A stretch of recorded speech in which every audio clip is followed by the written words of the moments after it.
My daughters are kind of at that point in their high school career, and where it just kind of felt like now was the right time. And with my age, I'm feeling like, if you're ever going to do it, now's the time. And it just so happened that kind of things fell into place, and felt really comfortable with Coach Satake and everybody that's coming on board. And so just felt like, you pray about it and you get those answers, and really felt like it was the time to go, thing to do. How hard of a decision was it? Oh, it was extremely hard. You get kind of settled in your ways. Had a great situation with St. Andrews down in Austin, and loved the kids I was working with. And so, with all those things, it was hard to come to that decision. But again, just felt like, in my heart that was the right time and the right thing to do. And it was hard telling them, but at the same time, super excited to be here, and just felt a little surreal the first day walking in and trying to figure out which office you're going to pick, So, but it was a really tough decision, and that's a great credit to the people at St. Andrews. When you got back here, how soon till you saw Shirley again?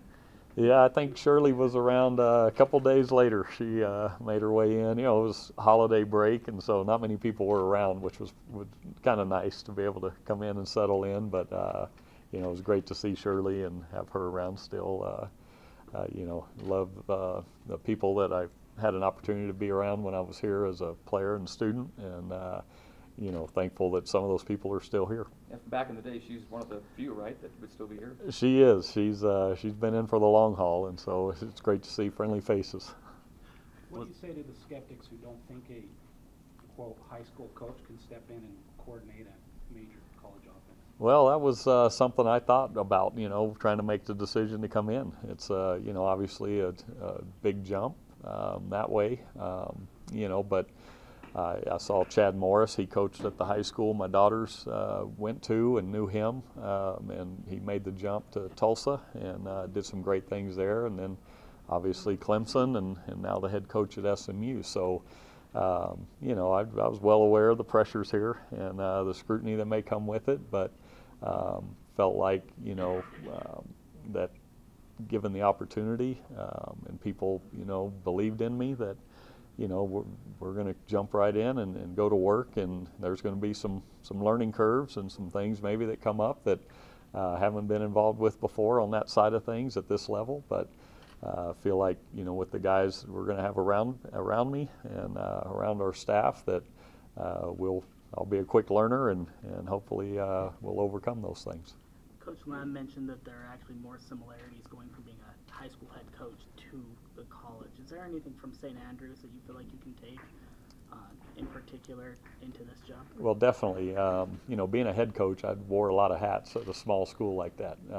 And offensively, trying to formulate a system year to year with the limited number of players you have really, I think, prepares you for coming in and figuring out what we can do here, based on what you have to work with.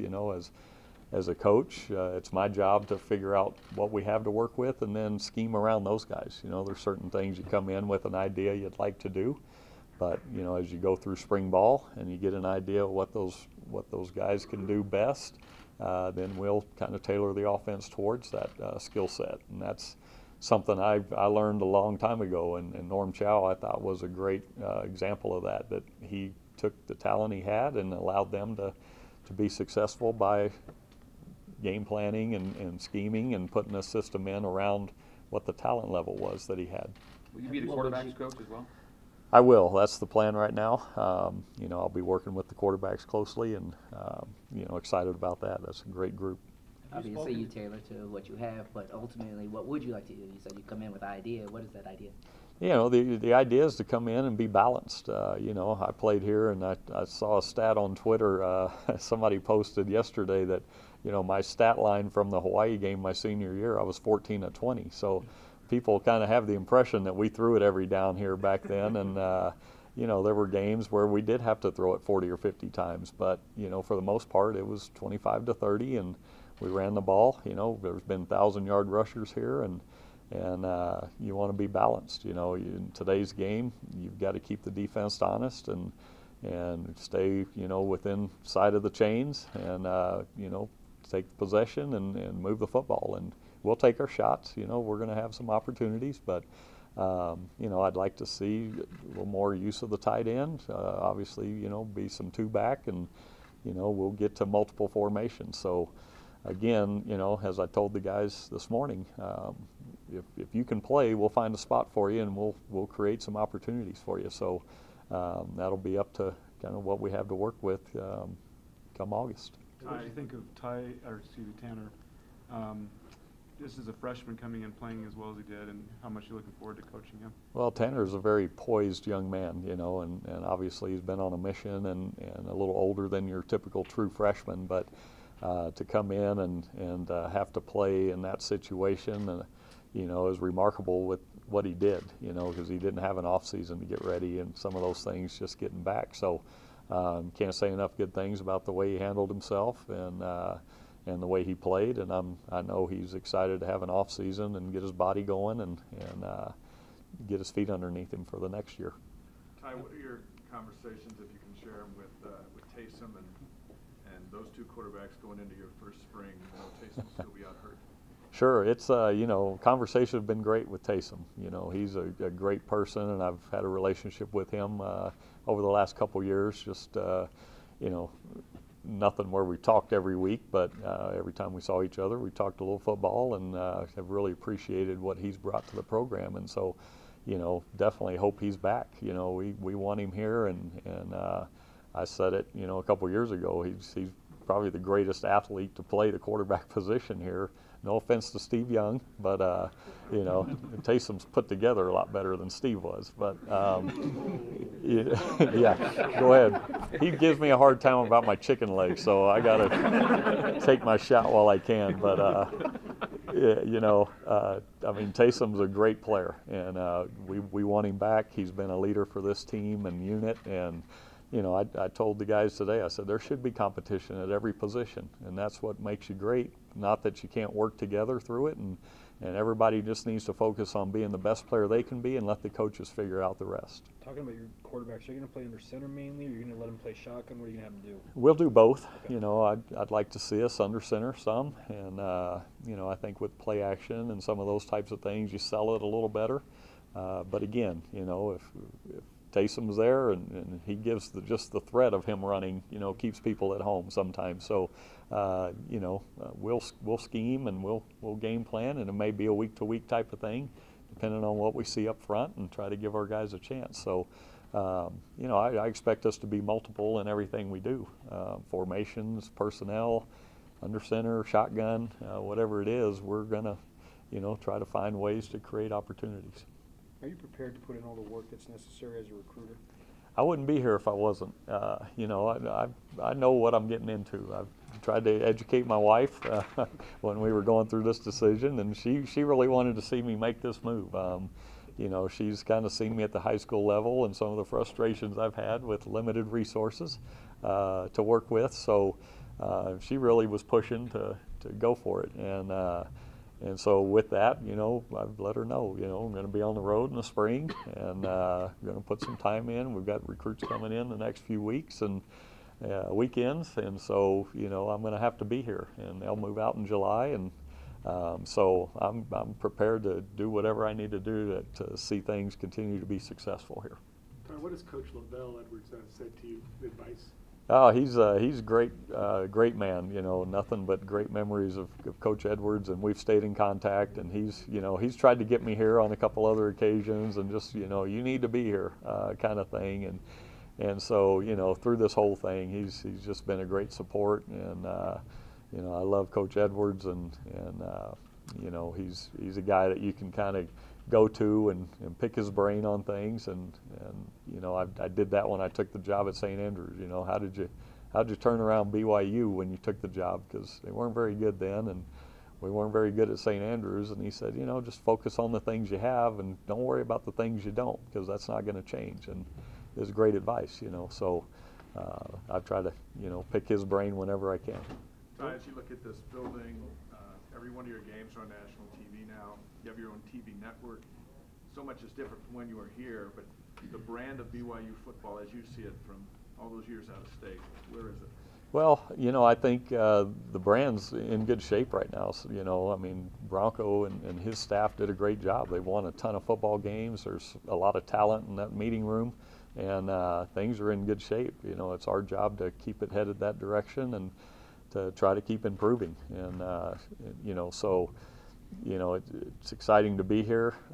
You know, the magnitude of it all with the schedule and all those things, you understand what you're getting into, and as a player, I think probably understand it better than anybody, especially at the quarterback position. You know, you understand what's expected, and you know, you go out and you try to execute and put guys in position to be successful, and that's my job offensively. Ty, going back to recruiting, you were a recruit in high school. You've been a high school coach that's had recruiters come to you. How's that going to help you now as you make the transition to actually going out and recruiting? Well, as a private school coach, you know, we're able to, we call it, I mean, soft recruit, where there's got to be a contact made first. But once that happens, then you put the full court press on them. So I've been in kids' homes. I've been in, you know, meetings with parents and trying to sell, you know, our high school for people. So I've been kind of technically doing that for the last 6 years, and you know, it's been you know, obviously there's more to it at this level, but you know, at the end of the day, you're be honest with the kids and you share your experience and the great things, you know, BYU was able to do for me, and hope that, you know, those kids and those parents are able to have that same vision and want the same things for their kid that my parents wanted for me. Is there ever a good time to reach down and pull out the Heisman Trophy and put it on a living room table? I mean, Kalani's kind of mentioned I should probably take it with me, but that won't happen. Maybe I'll wear the ring a little bit, but I don't know. I see these coaches come through with their big ring, and I'm like, okay, you know, the kids might like it, but I don't know if the parents care too much about it. how about the hunting and the outdoor seasons in here? Are they good enough here in Utah? Well, I'll be in the office, I'm sure, during those seasons. So, you know, we'll keep the ranch and hopefully be able to slip down after bowl games and those kind of things, maybe for a week here and there. But, you know, I've made the commitment to come here and try to be the best coach I can be, better, you know. And with that, you know, you give up other things that are maybe, you know, aren't as important at this time. Ty, what was it like to stand in front of the group of kids today in that meeting room and talk? It was great, you know, to finally have interaction with the players. You know, we were here last week, and you know, nobody was around, and you know, it's kind of a dead time. And he's like, I want to get to football. You know, we need to get talking football and talking to the team. And then afterwards, a few of them stopped in the office, and you know, we talked. And so, you know, it was really a great experience to have that first opportunity to kind of be the guy in front of them, talking and letting them know, you know, kind of expectations and the things that we're going to try to do to help them be successful. What was your message? You know, we've got to out-execute people. We've got to be ready to go and jump in, learn the new system, new terminology. You know, there's going to be some rough spots along the way and some questions that you have, but, you know, we as coaches want them in our offices and communicating and feedback from them as well. This is our offense. It's not my offense. You know, this is this whole group's offense, and we want feedback and communication and to everybody to be accountable to each other. Are you into analytics at all? And what do you think are going to be the most important offensive indicators to you? You know, I haven't been a big analytical guy. You know, I think there's certain stats that jump out, and obviously turnovers are a big part of that. So, you know, we've got to take care of the football. Penalties, you know, factor into some of those things. But, you know, right now, you know, it's January. We're focused on recruiting, putting a staff together, getting some other guys in here, and then we'll sit down and really finalize, you know, kind of our plan going into spring ball. But, you know, football's football. At the end of the day, you got to get first downs, you got to take care of the football, and you got to score points in the red zone. So, those are things that we'll always focus on and continue to try to be good at that they've done in the past. What does your playbook look like right now? Like the things you know are going to be part of your offense. You've got your route combinations, your route trees, and terminology, and my biggest concern is, okay, how do we get it to the quarterback? So you work through some of those things with the quarterbacks and the staff, and what works best for them, maybe a wristband or signals or all the different possibilities. The boards may show up again. You don't know yet, but the playbook is a lot of things I've picked up along the way, both in the NFL, here at BYU, things that you pick up from other people. Football is football, and if you're seeing something that works, you incorporate it into what you want to do. And again, a lot of it will dictate on the personnel we have and things that they can be good at. So, playbook's wide open, and I'll give those guys as much as they can handle. And if it's too much and we got to pull back because we can't play fast because it's too much, then we'll pull back and we'll focus on some of the more basic type of things. So, you're only allowed so many hours with guys too. It's not the NFL. It's more than high school, but it's a lot less than the NFL. So you got to be smart in how you go about changing too much and putting too much in and just allow guys to play fast. And that's one thing I've learned in my last 6 years at the high school level is you gotta let kids play, and they can't be out there thinking too much. But with the guys we have and the experience they have, I feel like we'll be able to open it up pretty good and be able to have a full playbook by the time we get to that first game. Are there any starters on offense in your mind right now? No, I mean, they're all new to me. I've seen them play on TV, but everybody's going to be out there competing, and they've got to learn it and they've got to play it. And so, at this point, there's guys that'll probably jump in the huddle first because they've done it, and guys kind of know the pecking order. But as far as the coaches go, guys change from year to year. There's guys coming off of missions. There's be recruits coming in. Everybody's got an opportunity to show what they can do, and be in a little different type of system. There might be some opportunities for guys to play a little different type of position, that a different type of skill set. So. Right now, there's probably some guys that feel pretty secure about things and that we feel pretty good about, but at the end of the day, you got to perform and you got to play and prove you can be that guy week in and week out. Is Tanner one of those guys that feels secure? I don't know. I've just barely spoke to him today after our team meeting briefly on kind of what the system looked like, and so if Taysom comes back, I fully expect those two to push each other. And, like I said, love to have Taysom. Two guys are better than one. I know that. And you look at what happened last year. So, nothing's been set in stone or in writing, and nobody's been promised anything.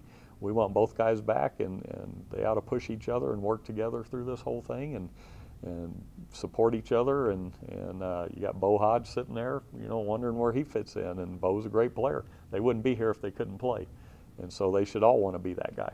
How demanding are you of your quarterbacks? I put a lot on the quarterback's shoulders. We're gonna shift and motion, and they got to be able to handle all that and get people set up, and may have them direct protection. They're going to have to understand the whole package. So there'll be a lot put on their shoulders, and I think part of a development is if they do want to play at that next level, there shouldn't be any questions when they get there that they can handle a lot of what's going to be thrown at them. So, those are the guys I think we've got probably a lot of confidence in right now, and feel like they can handle as much as we can give them. So, they'll have to learn a new language a little bit, but they're sharp guys and they'll pick it up. And so if you can put more on their shoulders than maybe a freshman receiver, you do that. What will it be like for you to take the field against Arizona down there in Glendale? I've had butterflies ever since I took the job. Wake up at 5 in the morning, how we're going to do this, and some sleepless nights. But I think I'm looking forward to getting to the games. I enjoy the game planning side of things and scheming against teams and. Okay, how do we beat this coverage and how do we protect against this blitz and those kind of things that, you dig into once the season gets here. And I'm really looking forward to going out with the team and being a part of it. It's, you know, whatever level you are, it's all relative. You know, I know the first time I took the field with the high school team, it was, you know, kind of surreal, you know, jumping back in, and it'll be that way again, you know, this August. So, you know, I'm excited about it. Last question? Will you You've been around a lot of great head coaches in your career. And this short time that you've known Kalani, what do you think he's going to bring to this program and to make it successful? Kalani brings that, you know, just the feel of, I think, you know, assures everybody that he's here for them. You know, he's here to help them succeed, and just that natural leader type of feel with him.